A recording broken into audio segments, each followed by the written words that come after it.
Hello and welcome to part 63. In this video, we will learn about indexers in C#. As part of this video, we will first see what exactly is an indexer and where we are using indexers in C# and how you can create indexers on your custom classes. I have opened up my Visual Studio. I have created a string and I have initialized that string with hello world. If you notice what I can do, I can say s and within the square brackets I can give some number. If I say 0, it means what will happen from this string, we will get the first character and that value will be returned by s of 0. If we try to print this,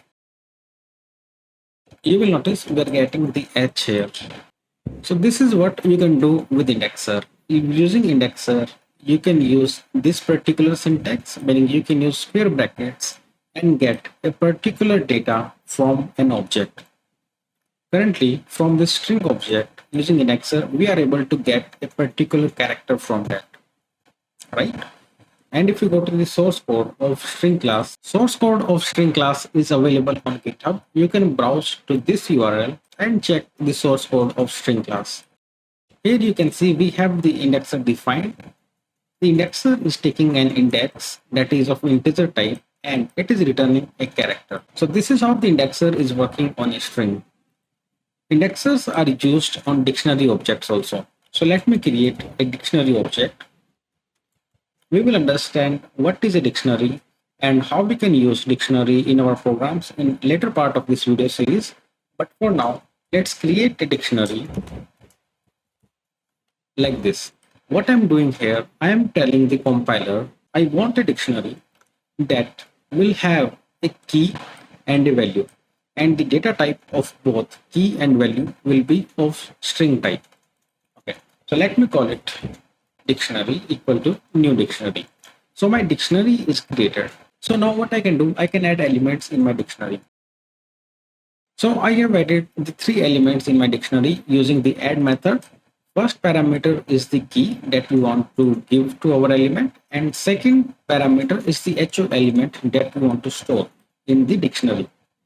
Okay, to access the element, again we can use indexers, meaning I can use these square brackets, and within the square brackets I can pass the key, right? Once that is done, you can use console.writeLine and print whatever the values is available for this particular key. If we run the program, you will notice we are getting the apple here. And if I change my key to maybe C, then we'll get the cat. Because for the key C, we have cat in our dictionary. Right? So this is how the indexers are used in C#. And if you go to the source code of dictionary class, if you right click on it and select go to implementation, you can notice here the indexer is created here. So this is the indexer syntax. This will use this keyword, and within this we have to provide a get and a set. Now let's understand how we can create indexers in our custom classes. Let's suppose we have a class customer. So my customer class has 2 properties. One is ID and second one is the name of the customer. And let's say we have one more class. So we have this one more class that is customer data manager that will actually manage the data of our customer, right? So in this customer class, we have a field that is list of customer. Okay, so I have created a class field customers. Let's declare it to private. Now let's create a constructor for our customer data manager class. And within this constructor, let's first initialize our customers list. I can say customers equal to new list of customer. Now let's go ahead and add some customer in our list. So to add the customers, we can use customers.add method. So I have added 4 customer in my customer list. So now let's create an indexer in customer data manager class. Something like this I want to do. So if I create an object of customer data manager class, let's call it CDM equal to new customer data manager. And if someone says CDM and they pass the customer ID, let's say 102, like this, and I want to return the customer name for this. But currently, if you notice, we are getting a compilation error. That is because there is no indexer in our customer data manager class. So now let's go ahead and create an indexer in this class. I need to specify the return type of my indexer because I want to return the name of the customer, and the name of the customer is of string type. So my return type should be string here. And to create an indexer, I have to use this keyword. So I will use this. And within the square brackets, I need to specify the parameter that user will be passing to this indexer. In our case, I will be passing the customer ID that is of integer type. So my parameter should also be of integer type, integer ID. And within this indexer, I need to specify my getters and setters. So I will say get. Let's use the customers list, right? And to find the customer with the matching customer ID, we can use first or default method. Within this first or default method, I can specify the condition which I want to check. So I want to find a customer such that it has ID that is equal to ID that is coming to this indexer. And once I find that customer, I need to select the name from it. So what we are doing, we are taking the list customers. On that, we are invoking first or default. That will basically give us the first customer that is matching this condition. And the condition is where the customer.id, X means customer here. The customer.id is equal to ID that is coming to this indexer. So if I pass 102, it will check for the customer which is having the customer ID as 102.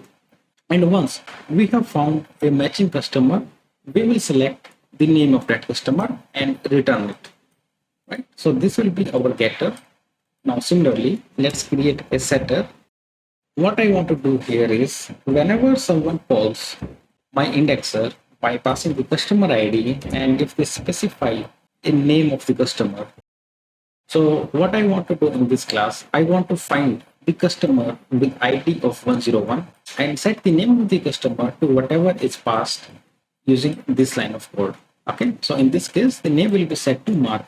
Okay, so now let's find the customer with the same customer ID which is passed to this indexer, like this, and set the name which is coming to this indexer that we can get using value keyword. So now our getter and setter are ready. Now let's go ahead and invoke it. Okay, let's first try to get the name of the customer using the customer ID. Let's pass 103, and if you notice 103 customer ID belongs to Tom. If I print the customer name using console.writeLine, I should get Tom on the console window. Let's run the program. You can notice Tom is getting printed. So our indexer is working fine. We are able to iterate through the list of customers using this particular syntax. So just like an array, we are able to iterate through our list of customers also. Now let's try to use the setter. So what I want to do, I want to change the name of the customer of ID 104 to something else. So first I will say CDM 104. So this will give us the customer with customer ID 104.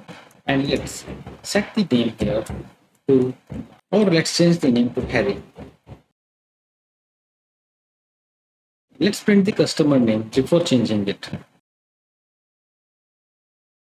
You can notice here, first we are getting Scott because customer ID 4 belongs to Scott.